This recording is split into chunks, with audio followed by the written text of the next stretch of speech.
Hello and welcome to Take Me Home, the podcast offering a social democratic alternative for the politically homeless. I'm hilary.salt. And I'm Sebastian.moore.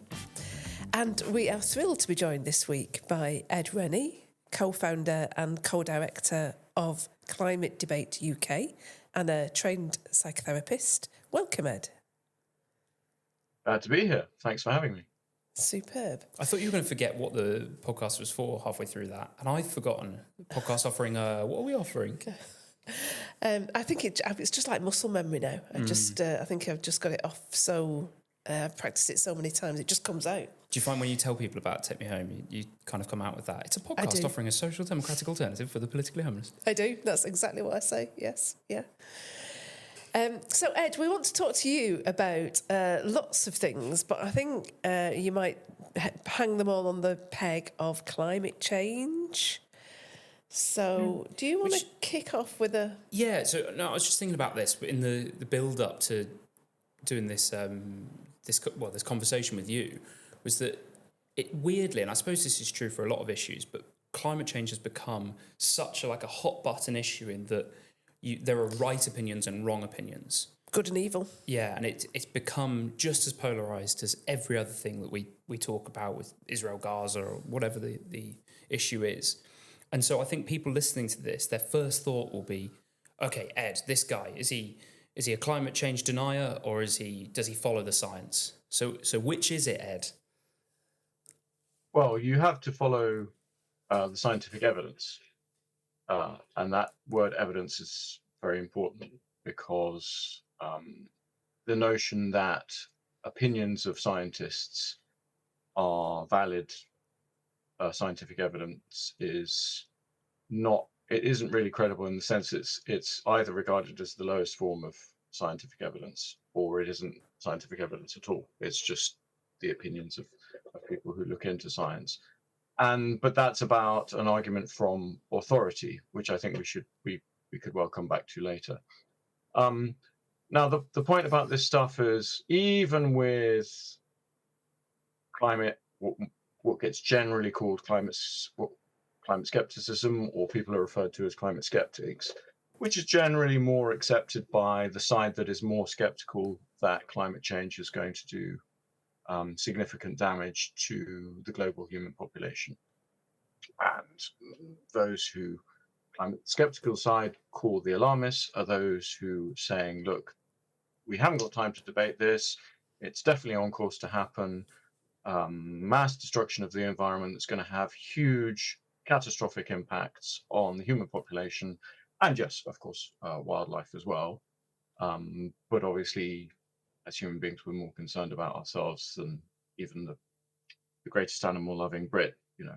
Ultimately, we're more concerned about our human well-being, and so that is at the core of the alarmist case.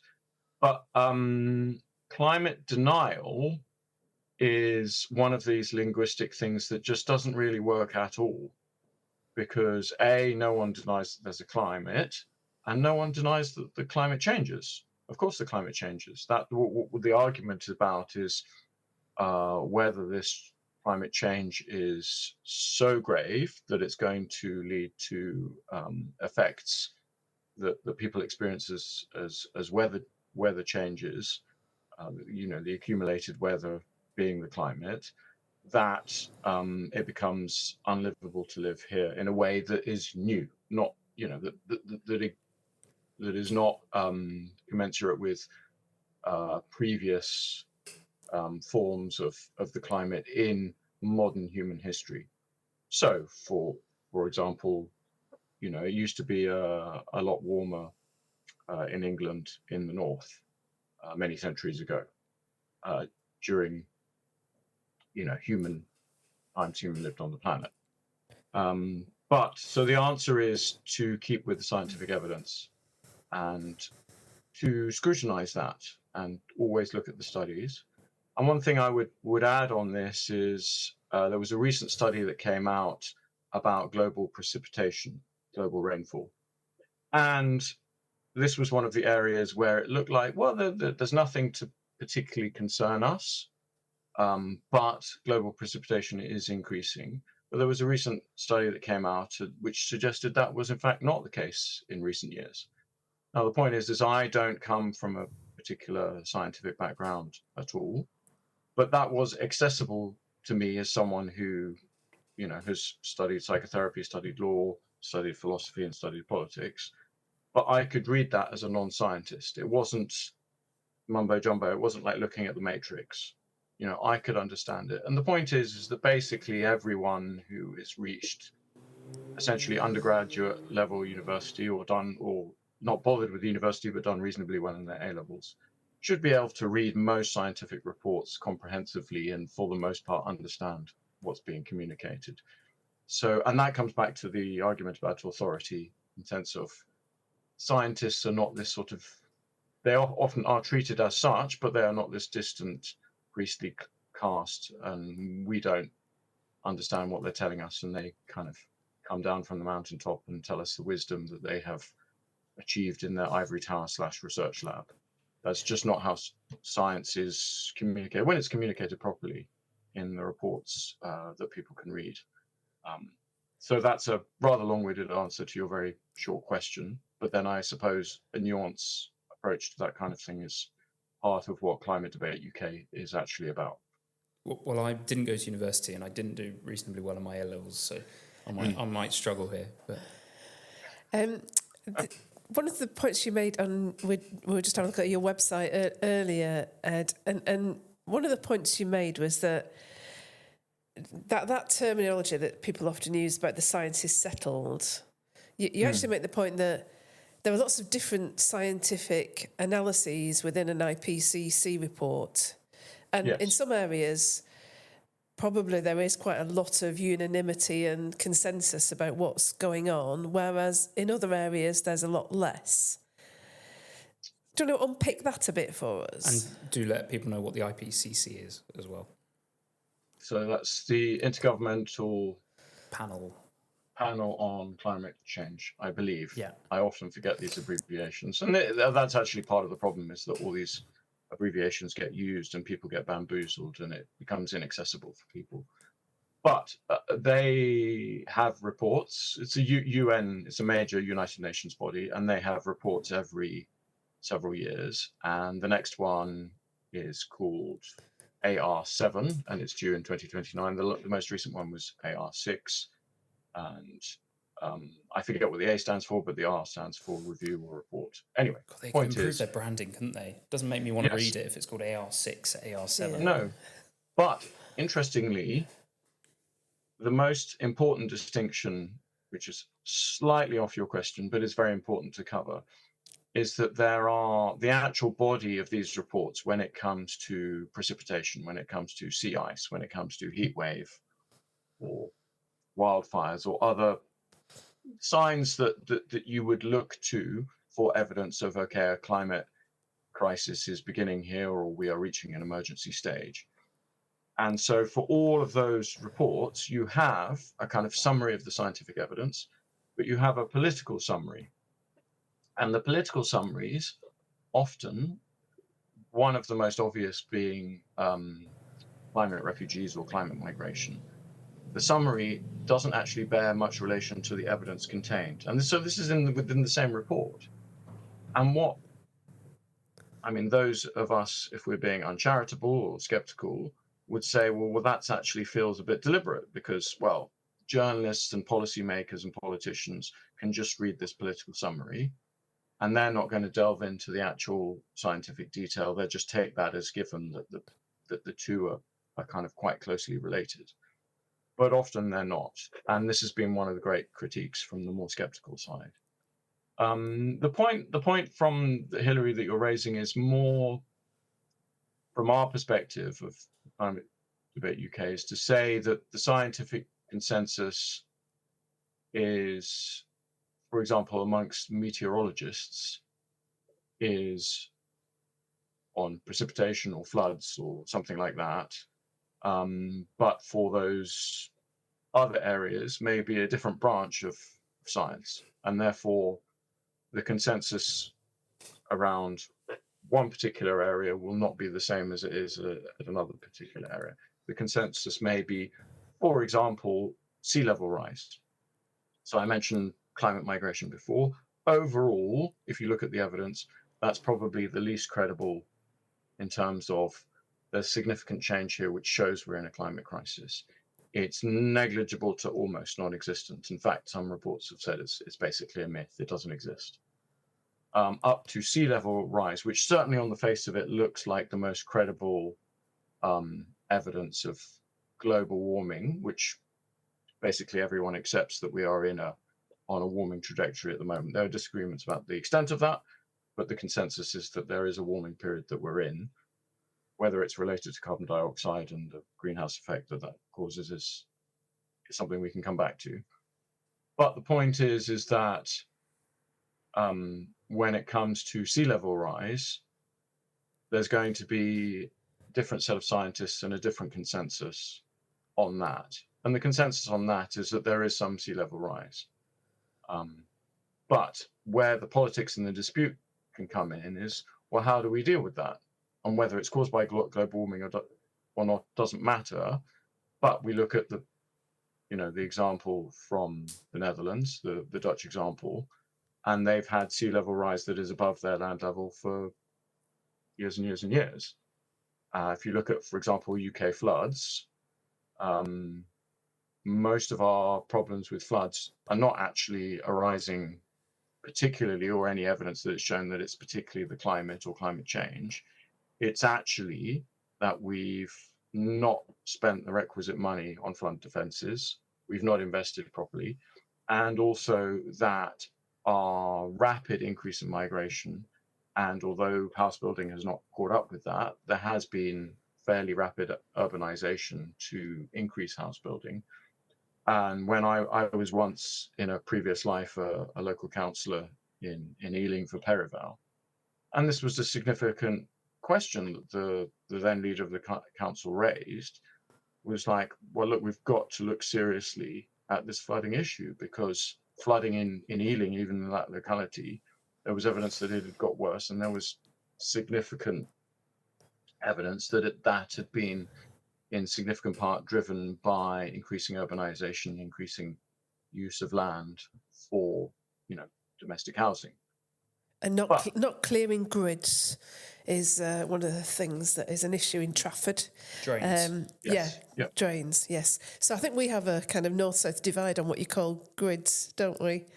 So I call the grid the cover in the street that goes down to the drain. So it's the grid that you need to clear. Yeah. Maybe I just don't know enough about it. Drain covers? Drain covers, sure. Yeah. It's my next little campaign. I've been doing a bit of grid cleaning in Trafford, yeah. Is Jeremy Corbyn interested in those? Because he likes manhole covers, doesn't he? Manhole covers, yeah. That's another thing again, I think. Yeah. So I wonder if we can just, get a bit more concrete on this. So I'm very worried about the impact that humans have on the planet. Now, that doesn't necessarily link to carbon dioxide and greenhouse emissions, but that could maybe play a role. I think about lots of things about the way that we treat our rivers and nature in general, and that's perhaps a wider conversation. But just trying to be more digging into it a little bit. When people talk about climate change and global warming, mostly what we're referring to is the fact that before the Industrial Revolution, there were sort of historically low levels of carbon dioxide in the atmosphere. So it was about 280 parts per million. And since the Industrial Revolution, that has risen to what is now about 420, I believe. You can correct me if I'm wrong. And the idea that a lot of people see in the media and the things we get shown, the news stories, is that the carbon dioxide that we've released into the atmosphere is now creating a greenhouse effect, which is trapping heat and causing global temperatures to rise, which then melts the ice caps and sea levels rise and so forth. Do you have a contention that you said that the temperatures are rising? Would your contention be that might not be linked to the amount of carbon dioxide in the atmosphere? So in an absolute core sense, the scientific community cannot say with any degree of certainty that the association between increased carbon dioxide levels in our atmosphere and the rising temperature, that is fairly apparent, is causal by the carbon dioxide and not the carbon dioxide increasing levels responding to an increase in global warming. Now, that doesn't mean I don't think the carbon dioxide increases are not causing a significant greenhouse effect. It doesn't mean that I reject that in its entirety, or that I'm even particularly skeptical about that. What it means is in an absolute base level scientific sense, it is an association, and the causal relationship could be the other way around. That carbon dioxide increases in the atmosphere, to the extent that we've seen, are actually a response to a general global warming trend. And if you look over centuries and centuries, that correlation has been there. But if you really press any scientists on this, they may say, look, I strongly think that association shows a causal relationship. But if you press them, they can't prove it. It's unproven. But that doesn't add much to our discussion, but it is something that needs to be acknowledged. It also needs to be acknowledged because the numbers you quoted, so many parts per million or whatever, what that does disguise is that the proportion of the atmosphere that is carbon dioxide is absolutely tiny. So I forget whether the figure is 0.00 or 0.0, but it's gone up from, let's just say it's 1 naught, it's 0.028, and it's gone up to 0.04 or 0.038. So this is absolutely tiny. And these are the statistics that people who are really worried about climate change don't like to use, because the smallness of the numbers, just in a presentational PR and political sense, makes it sound like it's a lot less to worry about. But basically, the water vapor is the much more predominant greenhouse gas, but it fluctuates much more, and it moves around a lot more. But it is a larger proportion of the available greenhouse gases. But it is a perfectly sound theory to say that if you increase carbon dioxide as a proportion of the atmosphere, then that will increase the greenhouse effect, and that will lead to global warming. And that is part of why we have seen in recent decades a discernible and significant trend of global warming, the extent of which is disputed, which relates to the Climategate dispute, which is another one of these things which people find impenetrable, but it actually should be reasonably accessible to most people. What was that? The climate gates? I don't remember this. So there was also known as the hockey stick controversy, and viewers of this podcast and supporters of the SDP should look into it, because it's just a very, very interesting dispute. And it's not unlike some of these disputes where one side gets completely traduced as being crackers and oddballs, and here's us, the established scientific people who can be trusted and everything, saying this is ridiculous. And when you dig into it, that characterization of the discussion just doesn't do it justice at all. It may be that one side is wrong and one side is correct, but it is probably one of the most impenetrable scientific debates to those outside the scientific community. Nevertheless, there are significant voices. Now, obviously, as with a lot of these things, the majority of scientists take one view, but a significant minority of scientists take another view. But as we know, science is not decided by a majority vote, it's decided by evidence. But it's worth looking into. But I raise that because the dispute, therefore, is about the extent of the recent warming. So that is disputed. And also what's caused that. Because plenty of people from scientific backgrounds and scientists will say, look over the past time. Also, why do you guys who are alarmist always use 1850? Why do you not go back farther? Because if you look at those statistics, and the further back you go, it can be that the less reliable the statistics are, but they're much more reliable since the 1970s than they were since 1850. So that applies across the board. But typically, going back to your Industrial Revolution point, that point will be used to give one side their fair due. That point will be used because it's considered kind of early, pre or mid industrial revolution up until now, where we're post industrial revolution. But I think the point is that we have to get to a stage where these things are teased out and argued properly. So I had a discussion on X recently with a couple of scientists, and I referred to the website, and because he was being challenged by another scientist, and I said, well, take a look at our website. What do you think? Because it tries to kind of give a kind of overview. And his pushback when he then said goodbye was, you're trying to achieve a false, unnecessary balance. He didn't use those words. And I think that comes down to the problem of the dispute. Is it at its worst, it's not unlike what happened with COVID-19 coming out of a Chinese lab, and that you had the established scientific community going, that's rubbish, it's nonsense, anyone who says this is crackers, don't take them seriously. And then it was the fastest turnaround, because then within a few years they were like, actually, this is probably pretty likely. And you had actually public personas and media, as soon as Trump had left office, it was like, it's okay to think this now. We don't have to disagree with it because it's something that Trump said. Sorry, carry on.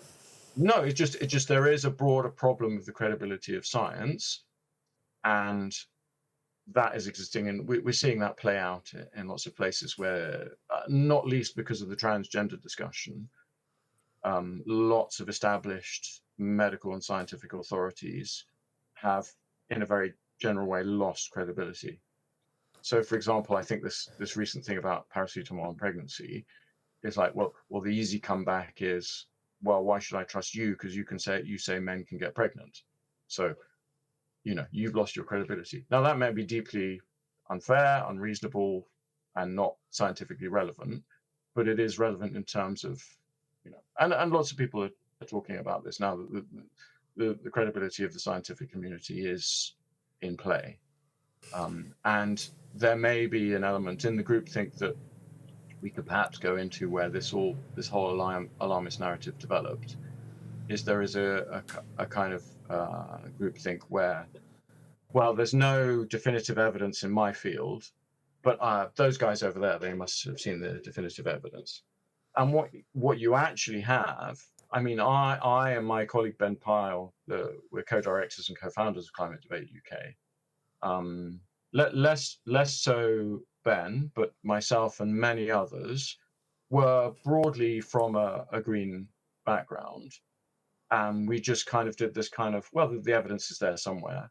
And then when you actually take the time to delve into the evidence, you realize it's a bit like peeling an onion. In the center, there's nothing. But I think, Sebastian, it's important to go back to your original question, which is,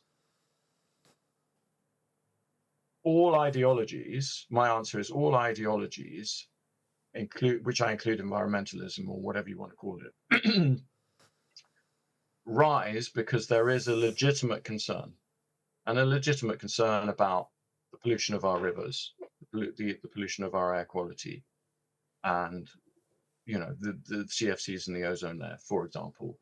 And it is right and good to respond to that, and to this conservation view that we've had in this country for centuries, the green and pleasant land. It's why we had such a neuralgic reaction to that tree being chopped down by a couple of idiots, is we have this kind of great love for even if we're predominantly urban dwellers and we rarely go out to the countryside, we massively appreciate its beauty. Sometimes we miss how much the beauty of the British Isles is based on man collaborating and cooperating with nature, but also pushing back at it a lot. If we left nature to its own devices, it would be covered in rhododendrons and thorn bushes or whatever. Rhododendrons may not be indigenous, but you get the point. I was cutting down both rhododendrons and brambles earlier this week in the park. Yes. Right. Yeah. So, but the point is,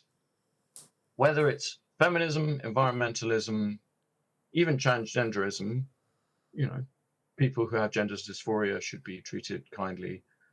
This kind of open borders ideology, it stems from a core central tenet, which everyone believes, which we should be kind, tolerant, and generally welcoming to refugees and to immigrants who've come here to work and make a living. But, you know, when it becomes an ideology, it goes wrong because it becomes a belief which you elevate above all beliefs. Now, as a post-liberal, I think that's even the case for liberalism. You know, freedom is important, all these things that liberalism believes are important. But if you put them at the top, all the other principles drop down, and the other principles that sometimes can compete are not factored in a truly, if you like, socially democratic way. A view of kind of, there needs to be a kind of solidarity of all these aspects of what we hold as core beliefs, which is another discussion, come from our Christian tradition, whether we're atheist or not. There is a kind of, and indeed environmentalism comes from that, you know, looking after the planet. You know, it's God's created earth. We are commanded to husband it, look after it, you know, manage the animals and all the rest of it.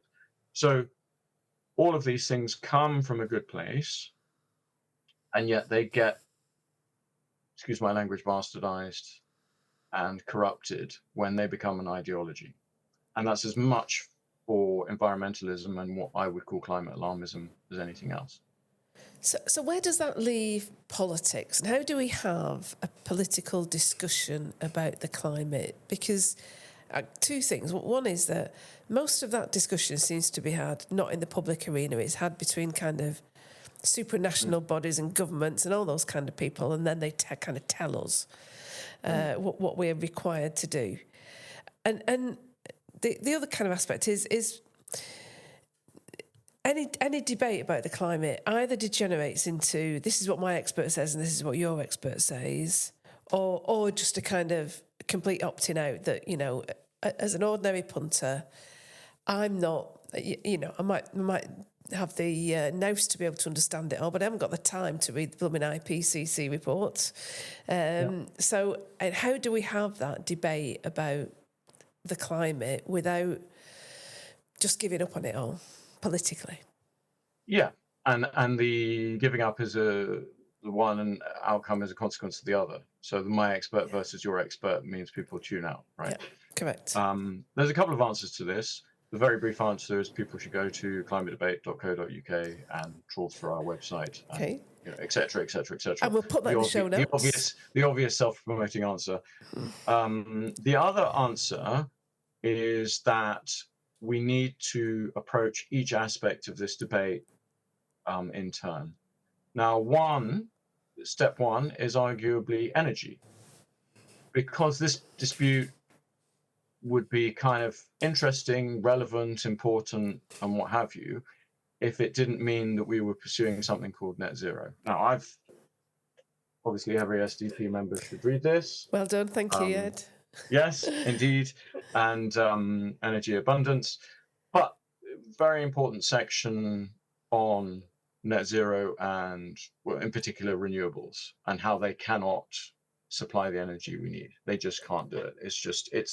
There's the physics that relates to the whole climate debate, but there's the physics and the mathematics that relate to, and again, this is where my expert versus your expert comes in. One part of that my expert versus your expert that's going to be increasingly obvious is you're going to get engineers, in terms of the energy debate, is you're going to get engineers saying, I'm sorry, you just can't do this. Dale Vince, you're not an expert. The member of, you know, the most predominant members of all these green groups, you're not actually an expert either. You've just been trained up in this course that's been funded by extremely rich people who've developed a course in, you know, not unlike the immigration experts who turn out they're not experts at all. So what you have is engineers and experts who actually know their stuff say, look, in terms of energy, we've got to start with coal, oil, and gas. And then over time, we can move as much of that as we feel we want to nuclear. Now, I actually raised this at the launch of this report was, hold on, well, if we go fully to nuclear, that means we're going to get thousands of electricity pylons, and that goes back to our green and pleasant land environmentalism. So we might not like that. But the point is that real experts who are dug down in the actual practicalities, the economic and the physical practicalities of producing energy that we can have economic growth and half decent living standards, are going to say, and we can start to see that proverbial crap is already hitting that fan. And it's not just the SDP, the major party of the centre right, although they may not be much longer if the polls are to be believed, has started to move on that. The smaller party, which is doing better in the polls, has, basically said net zero's got to go out the window completely.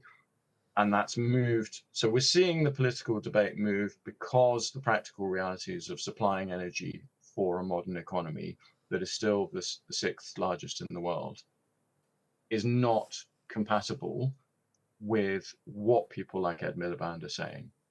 And sometimes it's helped by the fact that people like, the climate change secretary do come across as a bit crackers, because that's actually an outworking of the fact that they, on this issue, at least at any rate, although possibly on other issues, they are a bit crackers. When I spoke about being a Labour councillor before it was Labour, and I saw up close how it is, even in terms of the Labour Party specifically, it's a very, very specific bubble, which in a political sense does not relate to most normal people outside, even everyday people who would consider themselves on the left. Now, the other aspect is energy and then net zero. It's quite easy to explain to everyday normal people what net zero is. It's going to a point where our carbon emissions have an actual net overall effect on the atmosphere of zero. So that's what net zero is. I used to think, and many people still do think, it's below 1990 levels or something. Now that's just a way they measure it. So according to the latest statistics, the UK is already something like 50% below 1990 levels. And you can say, well, part of that is changes that would have come anyway. The move to hybrid cars, some people moving to electric cars. But, the fact that we've closed down our coal stations and everything else. But you can start to say to people that is having an effect on the economy. You can see it. We're losing steel. We're losing significant parts of our industry. Ceramics. You've got people from aluminium. Yeah. And you've got this recent AI investor who says, look, we're not going to, we want to invest in Britain, but if you guys are going to rely on wind and solar power, it doesn't add up. The maths don't add up. So it's going to become increasingly obvious. I think one of the biggest problems, Hilary, that you referred to is that people just don't have the time. I've mentioned this in interviews before. People kind of start to properly pay attention to politics when the general election's coming. The next general election, however it plays out, is going to be there's going to be a huge fight about this issue. There has to be, because a lot of the people I speak to who have looked into the detail of this far more expertly than I can say, well, touch and go, we probably won't get blackouts this winter, but if we continue as we are, we may well get them next winter, or certainly they will, they happened in Spain recently, or was it Portugal? I forget, or it happened in one country and it affected the other country. I'm worried we're just skirting over certain things, and people might not know why. So just the blackouts, that's because when it's particularly cold and people are using a lot of electricity, and it's particularly not windy and not sunny, so we haven't got a lot of wind and solar panel power that the demand for electricity is above what the grid can supply. Yeah. Yes, and that's definitely part of the picture, and that's part of the particular problem about solar power, is that when the grid most needs power is after the sun's gone down. And the storage technology is not there in terms of even, and there'll be other times when solar panels and indeed wind power will overproduce for the grid, but the grid can't receive it, and our system will actually pay those producers money for energy they've supposedly produced but is unusable. Now, again, this is one of those things where it does get a bit technical, and my expert says this and your expert says this. But I think just you've even got reports that Ed Miliband is going to have to start reversing his very, very strict approach to North Sea oil.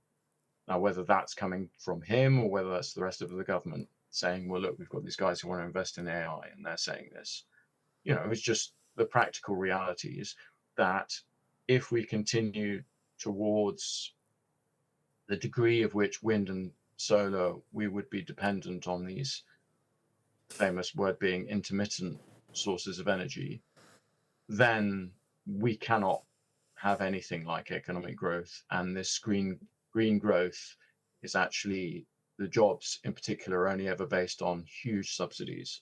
So the amount of investment from the taxpayer to create a green job means it's not a net benefit to the economy. So it's a kind of mythical growth. But so you're seeing things are moving already. And so it's energy first, then net zero, then the next stage is climate crisis, as opposed to climate change and greenhouse effect and overall global warming. And this partly because it's much more easily accessible to Joe Blogs, even if they didn't do too well in their A-levels, is that the evidence is not there for a climate crisis. Now, the term we use on our website is there is no actionable evidence. Now, it's a legal term, which means the evidence is definitive enough that you have to take action. Oh, this is clear cut. We've got to do something. Now, for example, it could become clear in terms of sea level rise that it is actionable evidence, but that action might be, well, we're going to adapt to that to mean that those areas that would flood because of it, we will adapt in the way that they have in the Netherlands. Forgive me, I always forget whether to call it Holland, the Netherlands, or The Netherlands, Dutch. I think, is correct. Yes. Yes, Yeah. but The point being Holland is so within the Netherlands. Yeah. Yes, yeah. No, I always look it up every couple of years and then promptly forget within a couple of weeks. Anyway, terrible offence to them. But the point is they've adapted to that. Whereas my understanding of the terminology is a mitigation strategy, which is, for example, trying to reduce your carbon dioxide emissions. Another brief point on carbon dioxide is it's not a pollutant. It's not very good for humans. We exhale it. But it's important to say that former Prince Charles, now the King, when he says it's a pollutant, he's wrong. It makes plants grow, doesn't it? It's yes, it's and that's one of the reasons why.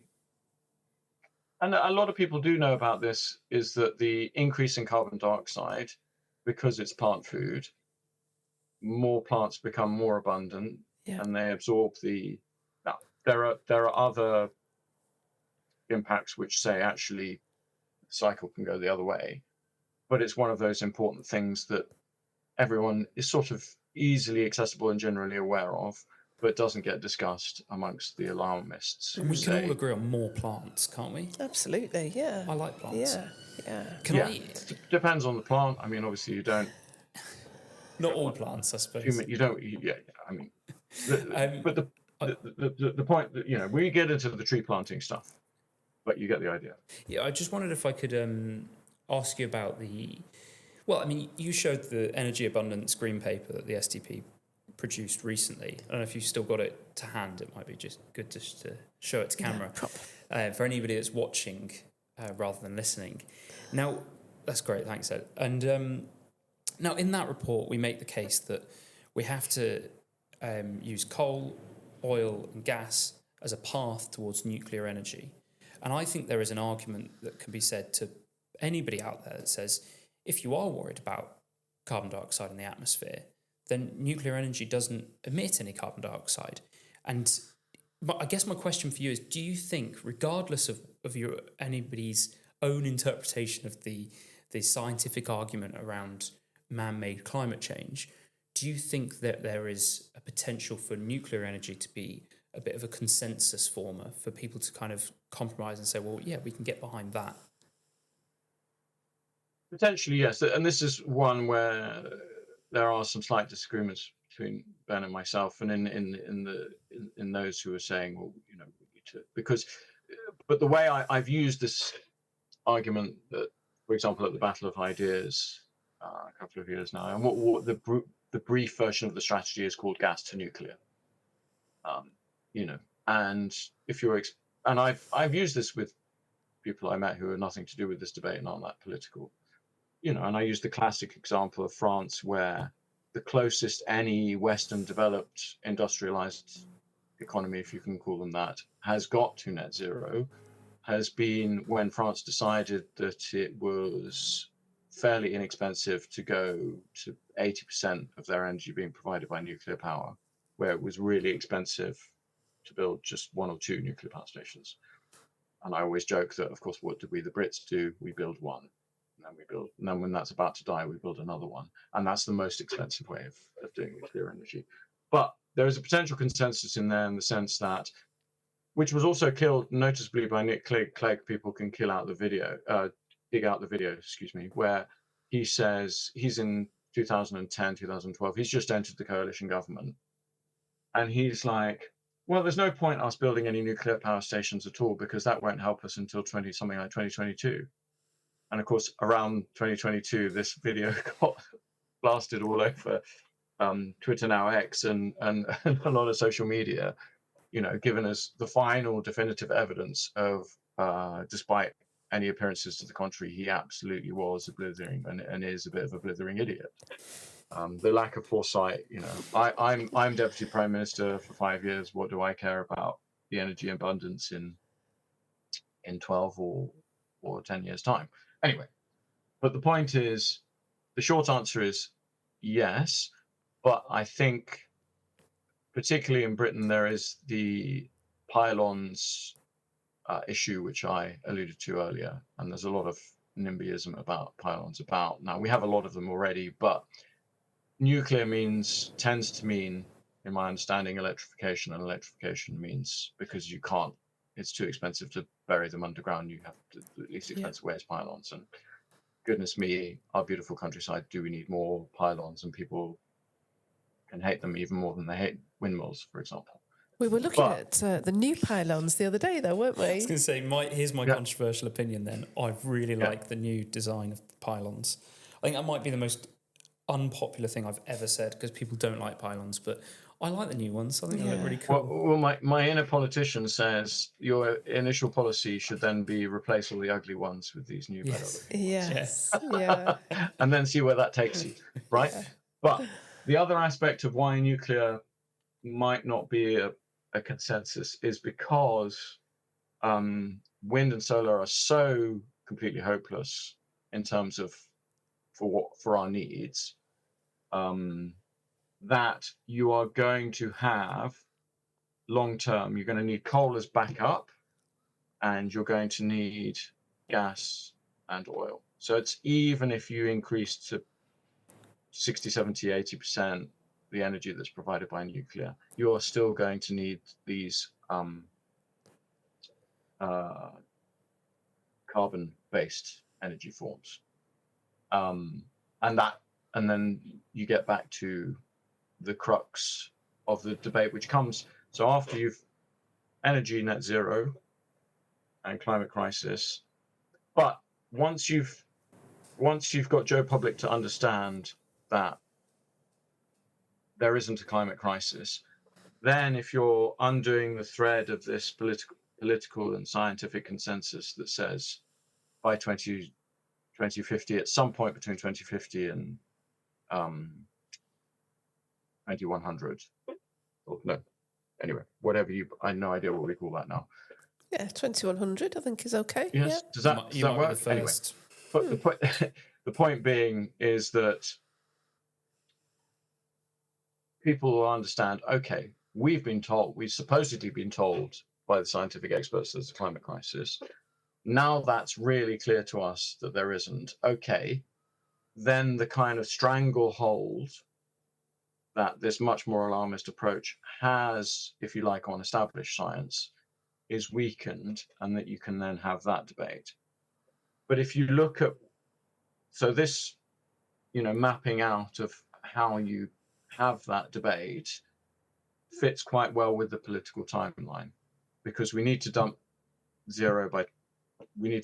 zero as a policy by 2030, so that we're not going towards basic poverty in 2050. Then you've got the space to really, and not just in the future, but already challenge this climate crisis narrative, and then you can go to the overall discussion. So it's about taking it one step at a time. And Ben in particular, but also my disagreement is Martin Durkin wants to go straight for the jugular on the science. The whole thing's rubbish. And he did this rather impressive movie called Climate the Movie. And what I would suggest to people is on the London School of Economics blog, you can find a very, I wouldn't say robust, but a very strongly worded critique of that film, saying, oh, he's repeating his same mistakes from the global warming swindle, which was a similar film he made for Channel 4, which led to Channel 4 and him parting ways. And I would suggest to anyone, read that LSE blog, then watch 20 minutes of the movie, 20 minutes, half an hour of the movie. Read the blog again. Does it sound like it's fair? Watch the rest of the movie. Because I watched that movie and it is incredibly convincing. Now, he's a filmmaker. People will argue it's propaganda, but the strongest critique of it is on that LSE blog. So there's a classic example of how we should conduct this debate. And obviously, when I've given you that timeline of energy first, then net zero, then climate crisis, then it's not that these discussions can't happen outside of that. It's just the broader political hit. And you can see that where the SDP is, where Reform are, and where the Conservative Party are they're moving that debate on in terms of that political economic timeline that's required. But anyone who wants to can watch Climate the Movie now, can read that blog, tearing it to bits, and then watch a bit more of the movie. And it's not so inaccessible as I keep saying. It's not this thing that is inaccessible to people of us who don't have an academic scientific background. Okay, we will put those in the show notes as well. Yes. It's actually homework, guys. Joe Public, if you're listening, we're giving you homework to do from the podcast now. Great. Well, that was really good, Ed. Thank you so much for that exposition and explanation, which certainly helped me. Sebastian still looks a bit confused, Still not quite grasped everything, I don't think. It's a lot to think about. I think one thing I would mention also is, because we didn't get onto groupthink and how we got here, but this... Global Warming, a case study in groupthink by Christopher... Yes, by Christopher Booker, who has sadly departed this world. And the subtitle is How Science Can Shed New Light on the Most Important Non-Debate of Our Time. And there's a lovely bit at the beginning where it says... It begins with Professor Bert Bolin, whose carbon dioxide is a greenhouse gas. And this was coming about he was talking about it in the 1950s, but it started coming to prominence in the 1970s.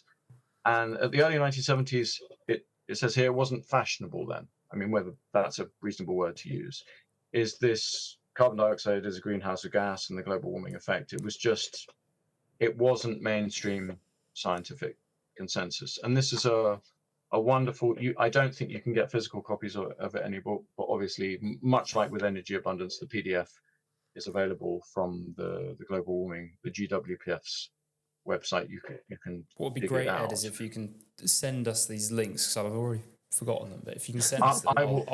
The LSE one would be particularly difficult to dig out. So I'll Okay. certainly dig out that one. But Thanks. yes, absolutely. I'm happy to send you the links, Sebastian. But the reason I mention that is because this is a huge thing. It's like any of these big political debates. It's a huge thing to take on in any time. But it's just, the point is, it's for everyone, each individual, just as with myself, just with many who used to be very fervent Greens. They looked into it. They set aside some time and they looked into it, and they realized it's actually good news. We're not in the dire straits that I thought we were in. And we can be a lot calmer and more reasoned and much more civilized about this whole thing. That sounds like a good thing to be.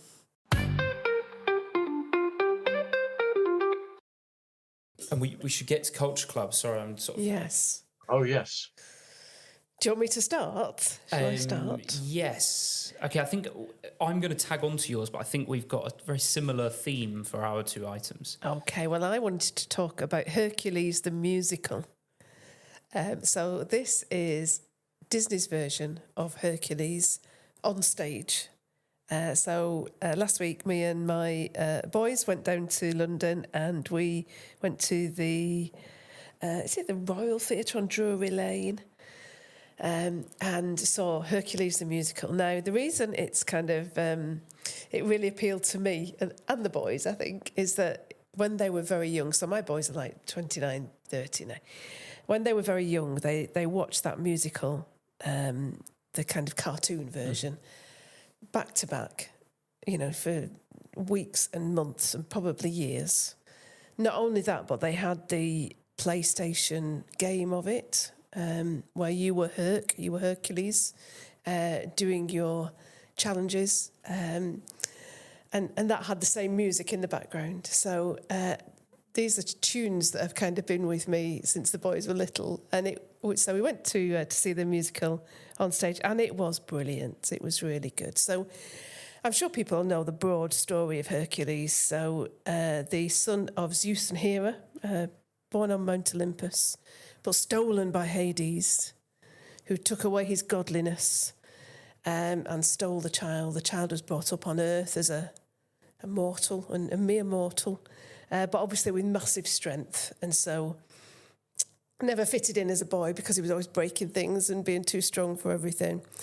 And then he hears from the goddess, he hears the story of his life and how he needs to prove himself a real hero before he can go back to Mount Olympus.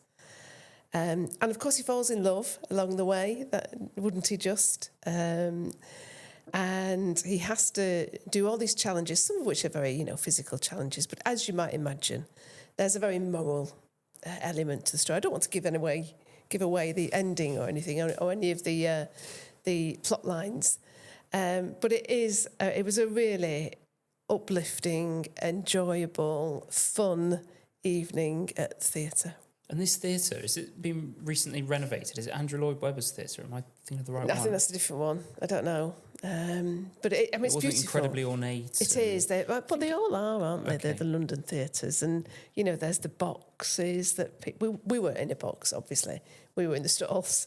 But there are all the boxes around and the beautiful ceiling and the costumes and the songs and the set were all just absolutely fantastic. Okay, wonderful. Well, I'm currently reading Mythos by Stephen Fry for a second time, and I absolutely adore it. I think Greek mythology is just amazing, and you realise that so many of these stories they appear in many different cultures. So, like the flood story, for example, features in Greek mythology as it does in Sumerian and Mesopotamian and Christianity, and I think Stephen Fry's books, particularly, so Mythos being the first and Heroes the second one. He also did a book called Troy about the Trojan War. And I think that they're really accessible into these stories to learn about the characters. And they in very, I suppose, in different ways to other sort of, let's say, religions, because it would have been a religion at one point, is that the gods themselves, they're not omnipotent. Right, so Zeus, for example, there's things he can't do, and if Gaia, this Mother Earth, has ordained something, he can't then go against it, which I think makes for really interesting stories because there's a lot of competing narratives. So the one I'm on at the moment is Zeus and Hera sort of butting heads because Zeus wants to have an affair with this woman, and Hera is trying to prevent him. So you see a lot of our own human wills and desires and sins within the gods, which I think is a really interesting aspect of it. Are you on board with all this, Ed? Are you a Greek mythology person? It's just interesting about it's gods made in the image of human beings and not the other way around. Which my thought on that. But my ones are a bit off tangent. So, for example, I've actually completely cut with the BBC. I don't have my BBC iPlayer account. I deleted it. Fairly easy to do, actually. And I obviously don't watch it on TV either. But my mum's getting on and using my dad's online BBC iPlayer account. I watch the TV drama The Gold with her. The Gold. Okay. So it's a story about a kind of almost accidental gold theft that occurred in, I think, was it the late 70s or the early 80s, or I can't, I wasn't paying full attention. It's got fantastic cast, it's brilliant dramatization. It keeps reasonably faithful to the historical facts of what actually happened. Certain characters are amalgamation of characters, and certain characters are kind of created to be. They haven't used the real name person; they've used this invented person. But it's got almost no discernible political correctness or wokeness to it. And I often say it's the one, the drama department looks like, contra to everything else, I think, the BBC, which has got worse. Actually, some of the drama at the BBC has got a lot better. And I'm still trying to get through Brave New World. Wonderful book. Yeah. It's compared to 1984, it's a really tough read, but it is, in some senses, a much more profound political and intriguing story. And the other one I was going to mention, which is not so much cultural, is Redeeming Economics by John D. Mueller, which I think every SDP member with a vague interest in economics and where we are in terms of Keynes versus Smith, Marx versus Hayek, or whatever. It's a wonderful exposition of how we got here and how it's all Adam Smith's fault. And anyway, but slightly outside Culture Club, I think. But I would just throw it in because I think it would be a fascinating read for any SDP member who's got any kind of background in economics at all. Great. Brilliant. I always have an objection when people pit 1984 and Brave New World against each other, because I think they're complementary. And absolutely. I would just say that it's much harder to read it than 1984. 1984, you can't stop reading it. You just have to read it. Whereas the Brave New World, the chapters are kind of, they jump around, and it's kind of, there isn't, the narrative thread isn't quite so powerful. Hence the contrast. But I agree with you. They are partners for us to essentially to read both. Yeah, no, I think you're quite right. And I think 1984's message is a lot easier to understand how that evil would manifest itself in our world, this authoritarian control. And Huxley's view is a lot more nuanced and perhaps a little bit more insidious. Yes. And I think they're both absolutely brilliant, and everybody should read both of them. Blimey, how much homework are we setting people this week? Yeah, Blimey, the description and it's going to be full of recommendations. As someone who was greatly scarred by homework between the ages of 5 and 9, I can say this homework is different because it's fun. Okay. Fun, it's interesting. None of it should be a chore, except with Brave New World, which is it is hard work, but worth it. But it's worth it. Great. Yeah. Excellent. Well, thank you for joining us, Ed. That was really interesting additions in the Culture Club section. Thank you, everybody, for listening, and we will see you again next week. Cheers.